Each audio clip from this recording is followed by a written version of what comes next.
Hey guys, Sundown Rider here. This is going to be my chapter review to Nanatsu no Taizai 221. Just be sincere. I got an issue pronouncing that so bad. But yeah, so the chapter was pretty good.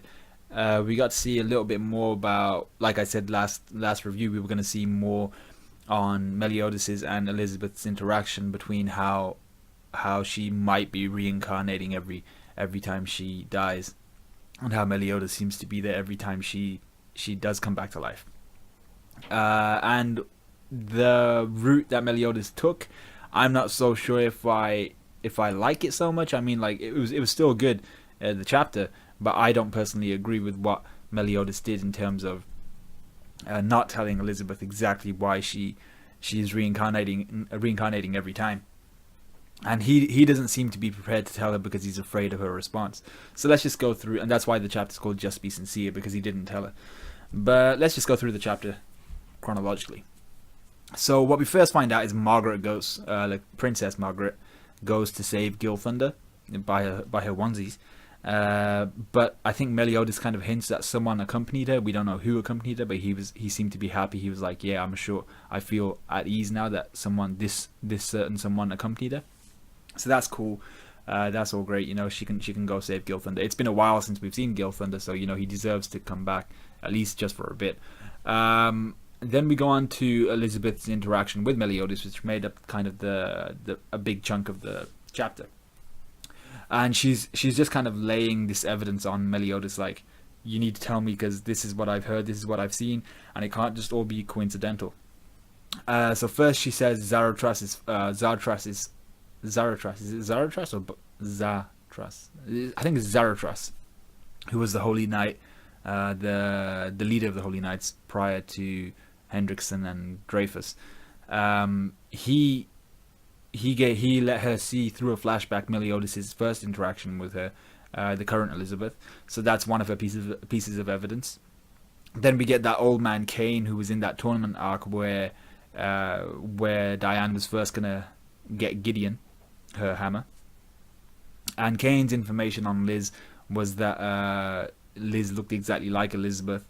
Meliodas tries to brush this off by saying, "Oh, but she was nothing like she was full of fire and everything." And but then Elizabeth is like, "But she looked exactly like me. Like that's not just a coincidence."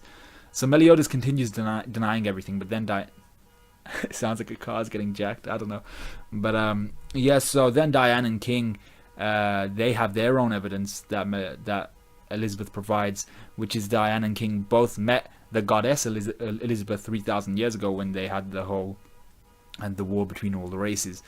And Meliodas at this point in time, he just goes silent and he's like, and he looks pensive as hell, but he's pensive in a sad way. And he there's something about this that he just really doesn't want Elizabeth to know, and I don't know what it is. Is it there's something dark about it that if Elizabeth finds out, he doesn't know what she'll say to him. So he just says that Elizabeth's jumping to conclusions. She's tired, she's exhausted, and she's just her mind's just messed up. So then Elizabeth's like, "Nah, bruh, you know what? Derriere even mentioned she mistook me for someone else. She was like, 'Oh, it's you again.' And then, but obviously she doesn't know who this current Elizabeth is because she's never seen this Elizabeth, but she knew the one 3,000 years ago. So Meliodas is just like, she again, but he brushes it all off as a joke. And Elizabeth, you can see, is visibly saddened, and she just walks away. She's like, "All right, I'll go back to the store." So she walks away, and she's visibly saddened. But it turns out Ban and King were on top of the hill with them. They didn't actually hear what Meliodas and what's her name, Elizabeth, were talking about. But they tease Meliodas nonetheless because they know that Elizabeth was saddened by whatever he said. So then Meliodas jokingly but brutally knocks them both out. He knocks a hole straight through Ban. He punches a hole like through Ban. His midsection just blows away, and then he flicks King into unconsciousness. So we already knew that no matter what their power level increase was going to be between Ban and King, that they'd never have the same physical power or physical prowess as Meliodas. So then Meliodas says this line of, "I'm prepared to accept whatever you have to say, no matter what it is." Actually, that was Elizabeth. Elizabeth says, "I'm prepared to accept whatever you have to say, no matter what it is." And then Meliodas is like, "But I'm not." So he's not ready for her response to whatever he knows about her constant reincarnation. So she must have been. I mean, I'll come on to there's a comment that stated in the manga stream comment section, but it was kind of it's something that's been repeated over the last few, like it's been quite a few chapters that this idea has been kind of thrown around, and I've kind of liked this idea. I haven't said it before, but I think everyone's kind of almost agreed that this is kind of the thing. But I'll come on to that in a bit. So then we have Hendrickson attempting to relieve Merlin of her curse, which was what she was afflicted with by Zeldaris last chapter, and he fails. He can't do it. His sage, what was it? Sage? His druid powers do nothing because they're kind of just a weakened version of the goddess powers. So then Elizabeth takes over being a goddess. And after Hendrickson fails, Elizabeth tries to relieve her of her curse, and she goes kind of into the psyche of the curse almost. It's like a pitch black environment, and Zeldaris is there, and he recognizes her instantly. He's like, "Oh, I have quite an esteemed guest here," and she's like, "I ain't never seen you before. How do you know my name and everything?" He calls her by her name, and then he refers to her as the cursed goddess Elizabeth. So this then kind of ties in with the idea of this this comment I was talking about. It was by Baron Teapot, but actually quite a few people did state this. So it wasn't just Baron Teapot who had this idea, but I'm just going to take his comment or her comment. And they say, "I called this ages ago. Elizabeth is cursed to be reborn each time she dies, like a phoenix. I'm sure everybody's already figured this out. And Meliodas shares a similar curse, but he simply can't stay dead. Every time he dies, he must escape from hell, though actually it was purgatory or some equivalent, and return to his body." So the idea here is Elizabeth dies, she completely dies, and she's born in you every time, like a phoenix. But she doesn't remember anything from her previous lifetimes or previous incarnations. So she has to kind of meet Meliodas again, fall in love with him again. Maybe if she doesn't fall in love with him, then he's screwed. He has to wait for her to die and then come back again. So it's all that type of stuff. But Meliodas, every time he dies, he goes to purgatory and then has to fight his way back out. And each time he comes back out, he has less and less emotion, or he has less and less humanity.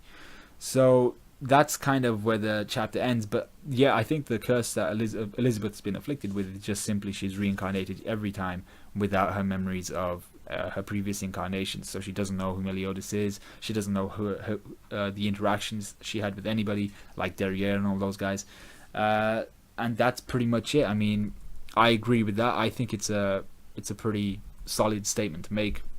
She is like a phoenix. Someone said Meliodas' curse is relates to his dragon, his being the dragon, the sin of the wraths, the dragon sin of wrath.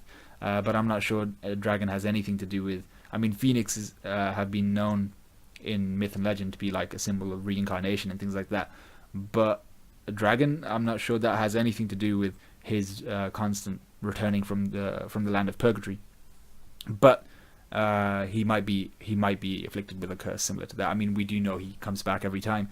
So yeah, let me know what you guys thought. There wasn't much to say about that chapter. I like the fact that we got all this, and to be fair, I would have told Elizabeth if I was Meliodas, because now Zeldaris is going to tell her and she's going to be pissed.